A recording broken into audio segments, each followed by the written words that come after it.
Başbakanımızın dün Diyarbakır'da açıklamış olduğu paket gerçekten bölgemizin şimdiye kadar beklediği ve olması gereken bir paketti. Pakette olan arazi, bedava arazi verme, istihdamla ilgili, vergilerle ilgili, enerjiyle ilgili bunların hepsi iyi, çok güzel. Fabrika, anahtar teslim fabrikalarının yapılacağı ve hem kamu hem özel sektörün toplamda 140 milyara yakın bir paranın bir yatırım miktarının buraya girmesi, bölgeye girmesi de çok önemli.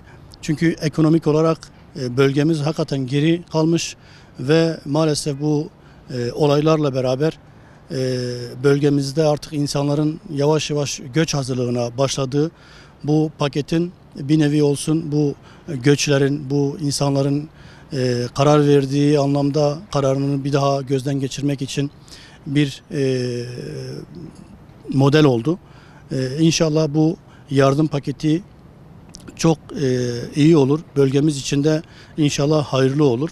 Ve tabii dolayısıyla bölgemizde olan sıkıntıların bu paketle beraber insanların işe, aşa sahip olduktan sonra kendilerini artık hayatlarını idame ettirmelerine, çoluğuna, çocuğuna kendilerini bırakıp o anlamda işlerini devam ettirebilirler. İnsanlar o anlamda terörden de uzaklaşmış olurlar. Ve çünkü bazı işlerde bazı işleri bitirmeniz için sizin önce bir bataklığı kurutmanız lazım. Bizim için de terör anlamda baktığınız zaman terörün kaynağı insan. İnsanlar da işsiz, açsız olunca çok çabuk tuzağa düşebilecek konuma geliyorlar. Ama insanların işi aşı olduğu zaman çok rahat terör örgütlerine kolay yem olmuyorlar ve olmayacaklardır.